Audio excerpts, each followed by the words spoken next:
प्रसन्न आत्मेंद्रिय मनः स्वस्थ इत्यभिधीयते अशी स्वस्थ व्यक्तीची व्याख्या आयुर्वेदामध्ये सांगितलेली आहे।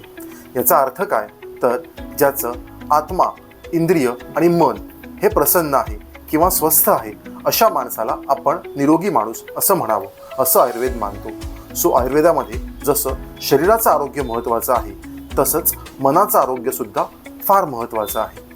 आजकालच्या धकाधकीच्या जीवनामध्ये आपल्या मानसिक आरोग्याची सुद्धा काळजी घेणं हे खूप गरजेचं आहे, कारण सध्या आपलं आयुष्य हे खूप स्ट्रेसफुल आहे।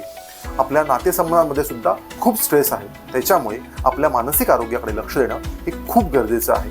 आपल्या मानसिक आरोग्याची काळजी कशी घ्यावी, आपला स्ट्रेस आपण कसा मॅनेज करावा आणि आयुर्वेदामध्ये आपल्या मानसिक आरोग्यासाठी आपण काय काय करू शकतो किंवा कुठल्या कुठल्या ट्रीटमेंट्स अवेलेबल आहेत जसं की शिरोधारा, ह्याबद्दल आम्ही ह्या अगोदरसुद्धा विविध रील्स केलेल्या आहेत।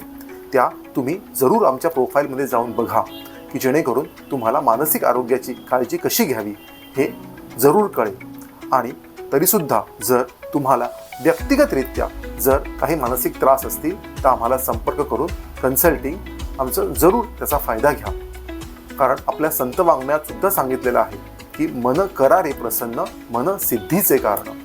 आपलं जर मानसिक आरोग्य नीट नसेल तर त्यामुळे सुद्धा आपल्याला काही शारीरिक विकार हे जडू शकतात।